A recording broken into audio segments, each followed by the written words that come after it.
Welcome to our channel. ఈ రోజు మనతో పాటు రమగారు ఉన్నారు. నమస్తే రమగారు. నమస్తే జయ. రమగారు, ఏదన్నా ఒక పెద్ద కథ అంటే 3, 4, 5, 6, 7, 8 భాగాలు రావాలా? మామూలుగా మనం చింతామణి పేరు వింటుంటాం కదా. చింతామణి చాలా ఫేమస్ నాటకం. అవును, చింతామణి ఫేమస్ నాటకంతో పాటు అపూర్వ చింతామణి అని ఇంకొక ఫేమస్ క్యారెక్టర్ ఒకటి ఉంది మన జానపద కథలు. దానికి ఇంకా పెద్ద పేరు కూడా ఉంది, సహస్ర శిరచ్ఛేద అపూర్వ చింతామణి. ఎంత పొడుగు పేరుందో చూడండి. అంటే 1000 మంది శిరస్సులు నరికిన అపూర్వ చింతామణి కథ. సినిమా కూడా ఉన్నట్టుంది, నాకు బాగా గుర్తులేదు, ఏదో వేగంగా గుర్తుంది, స్పష్టంగా జ్ఞాపకం లేదు. ఈ చింతామణి కథ ఏంటంటే ఎంత డిఫరెంట్గా ఉంటుందంటే, ఓ అమ్మాయి ఎందుకు మనుషుల్ని చంపేస్తుందో ఎవరికీ తెలియదు. అపరిమితమైన సస్పెన్స్ కథ, చాలా మలుపులు తిరుగుతుంది. ఎన్ని మలుపులు, ఎన్ని ట్విస్టులు ఉంటాయో కథలో. కొంతమంది నన్ను అప్పుడప్పుడు అడిగారు, అపూర్వ చింతామణి కథ చెప్పండి అని. అది చెప్పాలంటే ఈ గోల ఎక్కువ కదా, అంటే చాలా ఎపిసోడ్స్ పడతాయి, ఒకే ఎపిసోడ్లో మనం చెప్పలేకపోతామని నేను కొంచెం ముందు వెనక ఆడాను. ఇప్పుడు మనం కాశీ మజిలీ మొదలెట్టి చూపిస్తున్నా కూడా నాకు అదే ఆలోచన, ఎంతవరకు ఫాలో అవ్వగలుగుతారు మిగతా వాళ్ళంతా అనేది ఒక అనుమానం. చూద్దాం. అంటే నేనేమనుకుంటా అంటే కాశీ మజిలీలో సిరీస్ లాగా స్టార్ట్ చేసాం, ఇది కూడా అలా అవుతుందేమో, కానీ మిస్ కాకుండా చూడాలి. మిస్ అయితే మీరు కథ మిస్ అయిపోతారు. అది ఎక్కడుందండి అని నన్ను అడిగితే లాభం లేదు. అప్పుడు మళ్ళీ వెనక్కి వెళ్ళి మన వీడియో చూసుకుంటారు, వీడియోలు చూసుకోవాల్సిందే. అయితే ఈ కథ చెప్దాము. పూర్వం శక్తిసేన మహారాజు అని ఒక రాజుగారు ఉండేవారు. ఆయనకి లేక చాలా పూజలు చేయగా ఒక కూతురు పుట్టిందట. పెడితే ఆ అమ్మాయికి చింతామణి అని పేరు పెట్టారు. ఈ చింతామణి అంటే మనం ఈ తెలుగులో విన్న ఈ డ్రామా వల్ల ఒక బ్యాడ్ ఒపీనియన్ ఉంది, కానీ చింతామణి అంటే అమ్మవారిని దగ్గర ఉండే మణి, కోరిన కోరికలు తీరుస్తుంది. అది ఎలా తెలుసా? నువ్వు అడిగితే తీర్చడం కాదు. చింతామణి అంటే నువ్వు చింతిస్తే నీ చిత్తంలో ఉన్న కోరికని, నీ లోపల ఉన్న కోరికకి బయట రూపం ఇవ్వగలిగేంత శక్తివంతమైన మణి చింతామణి. అంటే అంత ప్రత్యేకమైనది. ఆవిడ చింతామణులతో నిర్మించిన గృహంలో ఉంటుందట అమ్మవారు. చింతామణి గృహాంతస్థ అని చెప్తారు, వాట్లలో అలాంటి చోట ఉంటుంది. అంటే అంత శక్తివంతమైంది అనమాట. ఈ అమ్మాయికి పేరు పెట్టారు. చాలా అందమైన పాపట, భలే అందంగా ఉండేది. అయితే ఆ అమ్మాయికి ఒక 10-12 సంవత్సరాలు వచ్చినాయి. ఈయనకి 2 బావమరుదులు ఉన్నారు మహారాజుకి. ఈ 2 బావమరుదులకి చెరొక అబ్బాయి ఉన్నారు. ఒకడు ప్రభాకరుడు, పెద్ద ఆయన కొడుకు ప్రభాకరుడు, రెండో ఆయన కొడుకు సుధాకరుడు. వీళ్ళు చెరో రాజ్యము పాలించుకునేవాళ్ళు. ఈ రాజుగారు వాళ్ళ అక్కయ్య కూతురే చింతామణి. సరే, వీళ్ళు చక్కగా కలిసి ఉండేవాళ్ళు. మామూలుగా అన్నదమ్ములు రాజులు అయ్యేసరికల్లా ఒక చిన్న పోట్లాట్లు అవి ఉంటాయి. వీళ్ళ మధ్య అట్లా లేదు, చాలా స్నేహంగా ఉండేవాళ్ళు. చింతామణికి ఎవరంటే ఇష్టమైతే ఆ పిల్లాడికి ఇచ్చి పెళ్లి చేసుకోవాలనుకునేవాళ్ళు. దాంతో చాలా చక్కగా ఉండేవాళ్ళు. ఈ అమ్మాయికి 10వ పుట్టినరోజు అప్పుడు వాళ్ళంతా వచ్చారట. పుట్టినరోజు వేడుకలు చేశారు, బర్త్డే సెలబ్రేషన్స్కి వచ్చినప్పుడు ఆ అమ్మాయి చాలా సంతోషంగా వీళ్ళతో ఆడుకుంది, బాగా కలిసి ఉండి ఏటా పిల్ల పుట్టినరోజు అప్పుడు కలిసేవాళ్ళు. ఈ 10-11 ఏళ్ళు వచ్చినాయి. ఇలా మెల్లిగా ఈ పుట్టినరోజు అప్పుడు 7-8 ఏళ్ల వరకు పిల్లలకి పెద్ద ఫ్రెండ్షిప్లు నిలవు. 10 ఏళ్ళ నుంచి మెల్లిగా కొంచెం బాగా ఊహలు వస్తాయి, ఐడియాస్ షేర్ చేసుకుంటారు. తర్వాత వచ్చే సంవత్సరం కోసం వెయిట్ చేయటము, బర్త్డేకి అవన్నీ మరి చిన్నప్పుడు రావు, కొంచెం 9-10 ఏళ్ళు. ఇప్పుడైతే 2వ ఏడు నుంచి నా బర్త్డే ఎప్పుడు చేస్తావని అడుగుతున్నారు. పాత రోజుల్లో అంత ఉండేది కాదు. జనరల్గా ఒక 16-17 సంవత్సరాలు రాగానే రాజకుమార్తెలకి పెళ్ళిళ్ళు చేసేసేవాళ్ళు. ఈ మగపిల్లలిద్దరూ ఈ అమ్మాయి కంటే కొంత పెద్దవాళ్ళు. సరే, ఒకసారి ఏమైందట, బర్త్డే అయిపోయి వీళ్ళంతా వెళ్ళిపోయిన తర్వాత ఈ అమ్మాయి తోటలో ఆడుకుంటుంటే ఒక పాము గరిచింది ఆ పాపని. పాము గరిచేసరికల్లా పెద్ద పాము, అదేమో బాగా సర్పం తెలిసింది, కోడి త్రాచు కరిచేసరికల్లా కాసేపట్లోనే అమ్మాయి రంగు మారిపోయింది, పడిపోయింది పిల్ల. రంగు మారిపోయింది. దాంతో అందరూ లబలబలాడుతూ ఏడ్చేస్తున్నారు. అయిపోయి ఒకగానొక్క పిల్ల, రాజ్యానికి అమ్మాయి ఇంకా రాజు. దానికి భర్త ఎవరొస్తే ఆ పిల్లకి ఎవరు భర్త వస్తే వాడే రాజు అవుతాడు. ఇంకేం ఆశ లేదు వాళ్ళకి. అయ్యో అయిపోయిందని అంత మొత్తం రాజ్యంలో ఉన్న వాళ్ళంతా కంగారు పడిపోయి ఏడ్చేస్తున్నారు. రాజు రాణి స్పృహ తప్పిపోయారు, ఏమైపోతుందో తెలీదు. మంత్రులంతా కాళ్ళు తొక్కుంటున్నారు. రకరకాల మంత్రాలు వేసే వాళ్ళని పిలిచారు, వైద్యులు వచ్చారు, అవి ఇవి ట్రై చేస్తున్నారు. ఏమీ లేదు. పిల్ల కలర్ కూడా మారిపోయేసరికల్లా అంతలోకి అక్కడికి ఒక యోగి వచ్చాడు. ఆయన మంచి పొడుగాటివాడు, స్ఫురద్రూపి, పెద్ద జటాజుటం లాంటిది ఒకటి ఉంది, కమండలాలు అవి పట్టుకుని ఉన్నాడు. చూడ్డానికి యోధుడిలాగా కనపడుతున్నాడు, కానీ యోగి. ఆయన ఏమన్నాడు, ఈ పిల్లని నేను రక్షిస్తాను అనేసరికల్లా ఏ పుట్టలో ఏ పాము ఉందో సరే ఏం చేశారు, అలాగే బాబు ఏదో ఒకటి చెయ్యండి అన్నారు. రాజుగారు తెప్పరిల్లాడు, మా కాళ్ళు పట్టుకుంటారు, మా పిల్లని బతికించండి అంటే, ఇక్కడ కాదు మనం లోపలికి తీసుకెళ్దామని ఆ బయట వైద్యాలు చేస్తున్నారు, లోపలికి తీసుకెళ్లారు. ఏం చేశాడు ఆయన, తన బ్యాగులోంచి రకరకాల మూలికలు తీశాడు. ఒక మూలికను అరగదీయండి అన్నాడు, గంధం తీశారు. ఆ గంధం పిల్లకు ఒళ్ళంతా పట్టించండి అన్నారు, పట్టించారు. అక్కడి నుంచి నిప్పులు తీసుకురండి అన్నారు, చింత నిప్పులు దండని ఆ చింత నిప్పుల మీద లోపల నుంచి ఒక మూలిక తీసి దాని మీద వేసాడు. పొగ వస్తుంటే ఆ పొగ అంతా ఈ అమ్మాయితో పిలిపించమని, ఆ పొగ అమ్మాయికి వేయమన్నాడు. వేయమని ఇక మీరందరూ వెళ్ళిపోండి, తలుపులు వేసేసేయండి, ఈ పిల్లని నేను బతికిస్తానన్నాడు. మొత్తం అందరినీ బయటికి పంపించేశారు. అంతా బయటికి వెళ్ళిపోయారు. సరే తెల్లవారుజామున పిల్లకి మెలకు వచ్చింది, నార్మల్గా లేచిపోవచ్చు. అంటే ఈయన దగ్గర ఏదో తపశక్తి ఉంది, సిద్ధి ఉంది. నీలంగా అయిపోయిన పిల్ల ఒంట్లో నుంచి సర్పం వచ్చి విషం తీసుకెళ్ళిపోయినంత సింపుల్గా ఈ ఒంటికి ఎక్కిన విషాన్ని ఈయన దించేశాడు. ఆయనకి ఏమిస్తే రుణం తీరుతుంది? చచ్చిపోవాల్సిన రాజకుమార్తెని బతికించాడంటే ఏమిచ్చినా ఆయన రుణం తీరదు. దాంతో ఆయన కాళ్ళు పట్టేసుకున్నారు, బ్రహ్మరథం పట్టేశారు ఆ యోగికి. అప్పుడు కొన్నాళ్ళ పాటు తమ దగ్గరే ఉంచుకున్నారు. ఆయన ఉండేవాడు. ఈ అమ్మాయి ఇప్పుడు తన ప్రాణాలు రక్షించాడు, ఆయన యోగి రోజు ఆయన్ని సేవించేది. ఈ పిల్ల కొంచెం పెద్దదైందో 14-15 సంవత్సరాలు వచ్చినట్టునే. అయితే ఈయన ఏమన్నాడంటే, మీ రుణం తీర్చుకుంటాను, మీరు ఏదైనా చెప్పండి అన్నాడు రాజుగారు అనేసరికల్లా యోగి అన్నాడు, రుణం తీర్చుకుంది కానీ మాట తిరగకూడదు, నేను ఏదంటే అది చెయ్యాలి, చేస్తానన్నాడు రాజు. పిల్ల బతికింది కదా, వాళ్ళకి జీవితాశ ఏమిటి? ఒక్క కూతురు. ఆ చచ్చిపోయే పిల్లని బతికించిన వాడికి ఏమైనా ఇచ్చేసేయాలి, మీరు ఏం చెయ్యమంటే అది చేస్తాను అనేసరికల్లా అయితే సరే ఒక పెద్ద సభాభవనం లాంటిది నిర్మించాలి మొదట. సరే నిర్మించిన తర్వాత మీ అమ్మాయి నాతో పాటే అక్కడే ఉండాలి. సరే తర్వాత నేను ఒక 3 ప్రశ్నలు చెప్తాను. సరే ఈ 3 ప్రశ్నలు ఈ అమ్మాయిని పెళ్లి చేసుకోవడానికి మనం స్వయంవరం ప్రకటిస్తాం.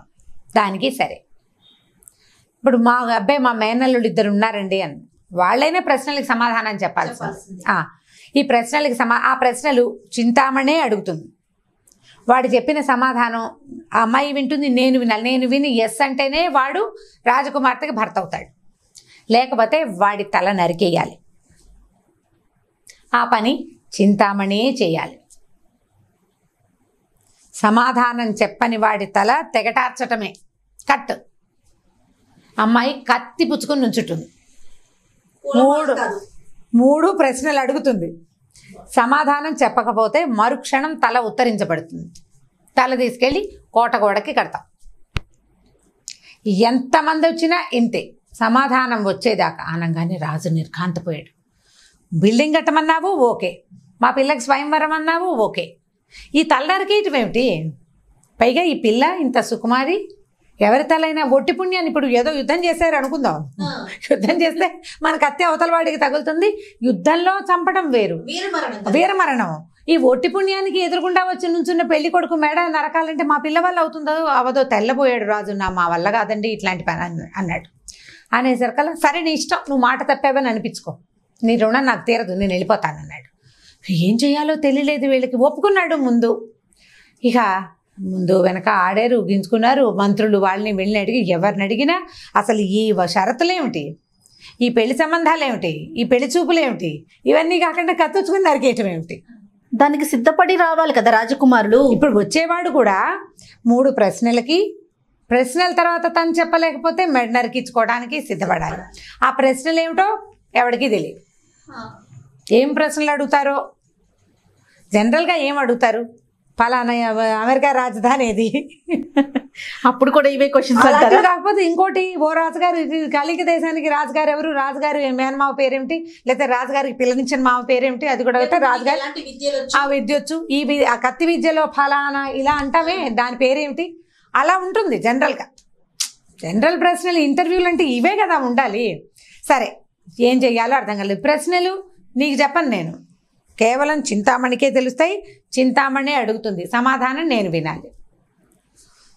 ఇక ఏమీ రెండో దారి లేదు. పిల్లంది చచ్చిపోవాల్సిన దాన్ని నన్ను బతికించాడు కదా నాన్న, గురువుగారు ఏది చెప్తే అది చేద్దామని అనేసరికల్లా అక్కడి నుంచి ఇక మీ అమ్మాయికి మీకు సంబంధం లేదు, పిల్ల నాతోటే ఉంటుందన్నాడు ఆయన. పెద్ద భవనం నిర్మించారు. దానికి బయట ఒక గంట కొట్టు కట్టారు. అక్కడ బోర్డు మీద ఒక కాగితం రాసి పెట్టారు. రాజకుమారిని వివాహం చేసుకోదలుచుకున్న యువకుడు ఎవరైనా, సాహసికుడైన యువకుడు ఎవడైనా గంట కొట్టచ్చు. మీరు లోపలికి వచ్చాక రాజకుమార్తె అడిగే 3 ప్రశ్నలకి సమాధానం చెప్పాలి. ఒకవేళ చెప్పలేని పక్షంలో రాజకుమార్తె కత్తికి ఎర కావలసి ఉంటుంది. సిద్ధపడిన వాళ్లే లోపలికి రాగలరు. శశభిషలకు ఇందులో తావు లేదు. మీరు అవును కాదు డిస్కషన్ పెట్టడానికి కుదరదు. బోర్డు రాసి పెట్టారు, మెన్షన్ చేసేశారు. పెద్ద భవనం, ఖాళీగా ఉంటుంది, ఎవ్వరు ఉండరు, తక్కువ పరిచారికలు. వాకిట్లో ఉండే సైనికులు ఎవరో ఉంటారు, వాళ్ళు ఎవరు ఈ అమ్మాయి కనపడరు. ఈ అమ్మాయికి సాయం ఒకే ఒక చెలికత్తు ఉంటుంది, అమ్మాయితో పాటు ఉండేది. వంట వాళ్ళు ఎవరి దారిని వాళ్ళు ఉంటారు, ఎవరికి వీళ్ళతో సభాభవనంతో సంబంధం లేదు. ఇప్పుడు ఒక పెద్ద మండపం లాంటిది కట్టారు. ఆ మండపానికి కింద భాగంలో మెట్లు దిగితే బయటికి కనపడదు, కానీ కింద 2 గదులు ఉంటాయి. ఈ గదుల్లో నుంచి పైన ఏం జరుగుతుందో కనపడుతుంది, వినపడుతుంది, కానీ పైవాడికి కిందవాడు కనపడ్డు. అలా ప్లాన్డ్గా బిల్డింగ్ కట్టించారు. ఈ అమ్మాయి ఈ గదిలో నుంచి మెట్లెక్కి సభాభవనంలోకి వస్తుంది. అక్కడ నిలబడుతుంది. వచ్చిన వాడు ఒక చోట నిలబడతాడు. ఆ నిలబడ్డవాడు రెండో పక్కన ఉన్న గదిలో ఉన్న గురువు గారికి కనపడతాడు. కనపడి వినపడతాడు కూడా అనమాట. ఇప్పుడు ఫలానా నిర్ణీత స్థలంలో నుంచోబెడతారు వచ్చిన రాజకుమారిని, నువ్వు అక్కడ నుంచోవాలి. రాజకుమారి అడుగుతుంది, కత్తిపుచ్చుకుని నుంచుంటుంది, ప్రశ్నలు అడుగుతుంది. చెప్పాడా సరి, లేకపోతే శిరచ్ఛేదం తర్వాత ఇంకేం లేదు. సైనికులు వచ్చి శిరస్సును తీసుకెళ్లి కోటలో కడతారు, గోడకి పైన వేలాడేస్తారు. ఈ మిగిలిన మొండాన్ని తీసుకెళ్లి ఈ సముద్రంలోనో నాగార్తలోనో పారేస్తారు. అదే లెక్క. ఇలా మొత్తం భవనం నిర్మాణం అయింది. రాజకుమార్తెని మంజుల అనే ఒక చిలికెత్తెను తోడిచ్చి అక్కడికి పంపించారు. పెద్ద పూజ యజ్ఞం హోమాలు లాంటివి నిర్వహించి ఆ అమ్మాయికి చేతికి ఇది కట్టారు, కంకణం కట్టారు. ఈ కంకణం విప్పకూడదు. కంకణ దీక్షలో ఉన్నంత కాలం మళ్ళీ అమ్మని నాన్నని నాయనమ్మని కలవడానికి వీల్లేదు, ఇంటికి వెళ్ళడానికి వీల్లేదు, ఇక్కడే ఉండాలి. బాగుందండి. ఇది మొత్తం దేశాలన్నిటికీ ప్రచారమైంది. అపూర్వ చింతామణి అపూర్వమైన సౌందర్యవతి. ఆ అమ్మాయిని పెళ్లి చేసుకున్నవాడు ఆ దేశానికి రాజు అవుతాడు. అది సుభిక్షమైన రాజ్యం, బోలెడంత సంపద. ఈ పిల్లని పెళ్లి చేసుకున్న వాడికి పిల్ల మేనమామల సహాయం కూడా ఉంటుంది. వాళ్ళ అబ్బాయిలు 2 ఉన్నారు, వాళ్ళలో ఎవరైనా చేసుకుంటే సరే, లేకపోయినా పర్వాలేదు, వాళ్ళు కాదనరు. ఎందుకంటే వాళ్ళు అలా ప్రేమ కలిగిన వాళ్ళు. మా పిల్లని చేసుకోలేదు కాబట్టి తూచి అనరు పాపం. వాళ్ళు రెడీగా ఉన్నారు ఈ అమ్మాయితో ఉండడానికి. ఇన్ని అవకాశాలు ఉన్నాయి. పిల్లేమో మహాసౌందర్యవతి, బాగా విద్యావంతురాలు, చక్కగా చదువుకుందని, బుద్ధిమంతురాలని పేరు పడింది. ఇప్పుడు ఎవరు వస్తారో చూడాలి. ఇక్కడి నుంచి వీళ్ళ అంతా ప్రచారమైంది, చెప్పారు ప్రతి వాళ్ళకి. వీళ్ళ పెద్ద మేనల్లుడు ప్రభాకరుడు, అతను ఏం చేశాడు, ఇదేమిటి అసలు, ఈ దీక్ష ఏమిటి, ఈ గోల ఏమిటి, ఈ అక్కర్లేని వ్యవహారం ఏమిటి, వాడెవడో ఒకడు పిల్లని రక్షించాడు, రాజ్యం ఇచ్చేయి వాడికి, అంతేగాని అమ్మాయి జీవితాన్ని ఇలాంటి ఒక ఉపద్రవమైన విషయంలో పెడతారా వీళ్ళు, అదేమిటో కనుక్కోవాలనుకున్నాడు. వచ్చాడు. వస్తే వాళ్ళ అమ్మ నాన్న వద్దని చాలా బతిమలాడారు. ఎంత బతిమలాడినా అబ్బాయి ఒప్పుకోలేదు. ఇప్పుడు మన సొంత మేనమరదలు ఇలాంటి పరిస్థితుల్లో ఉంటే నేనైనా సాహసం చేయాలి కదా అని వెళ్ళాడు. వెళ్ళేసరికల్లా గంట కొట్టాడు. అబ్బాయి లోపలికి వచ్చాడు. గంట కొట్టాక మరి లోపల రావాలా?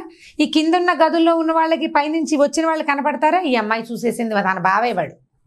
అమ్మాయి ఏం చేసింది, గురువుగారి దగ్గరికి వెళ్ళింది. గురుగారు మా బావేనండి, మరి వదిలేద్దాము, నేను ఈ పని చేయలేను అంటే, ఎవరైనా సరే చింతామణి కంకణం కట్టుకున్నావు, నువ్వు ఇది చేస్తానని దీక్ష వహించావు, మీ బావైనా సరే నువ్వు ప్రశ్నలు అడగద్దు, నేను అడగను, నువ్వు వెళ్ళిపోమని పంపించేసి, నాకు అభ్యంతరం లేదు. ప్రశ్నలు అడిగి వాడు సమాధానం చెప్పకపోతే మరణం తప్పదు, దానికి సిద్ధపడే చేయమన్నాడు. ఏం చేస్తుంది అమ్మాయి, బిక్కమొహం వేసుకుని కత్తిపుచ్చుకుని పైకి వెళ్ళింది. ఆ ప్రభాకరుడు ఎదురుగుండా నుంచున్నాడు. ఇది ప్రమాదకరమైన పని, ఈ ప్రశ్నలకు సమాధానం నువ్వు చెప్పలేకపోతే నేను నిన్ను చంపేయాల్సి ఉంటుంది, కాబట్టి నువ్వు వెళ్ళిపోమంది. అబ్బాయి ఒప్పుకోలే. రాచకొడుకుని నేను చచ్చిపోతానని భయం వేసి పారిపోమంటావా ఇక్కడి నుంచి? చచ్చిపోయినా సరే నీ ప్రశ్నలు ఏమిటో ముందు నేను వినాలి, అసలు ఈ ప్రశ్నలు ఏమిటి అసలు వినాలన్నాడు. అనేసరికి ఇంక ఇప్పుడు ఏం చేయాలి, కత్తి మంచి పదనుగా రెడీగా ఉంది, కత్తి పుచ్చుకుని వచ్చింది, ప్రశ్నలు అడగటానికి మొదలుపెట్టింది. తరువాయి భాగం తర్వాత చెప్పుకుందాం. మంచి సస్పెన్స్లో పెడుతున్నారు రమ్మగారు మీరు మాత్రం. తప్పకుండా అండి, నెక్స్ట్ ఎపిసోడ్లో నెక్స్ట్ వీడియోలో దాన్ని కంటిన్యూ చేద్దాం. నమస్తే. ఇక ఈ వీడియో కనుక మీకు నచ్చినట్లయితే లైక్ చేయండి, షేర్ చేయండి. మరిన్ని వీడియోస్ కోసం మా ఛానల్ని సబ్స్క్రైబ్ చేసుకోండి.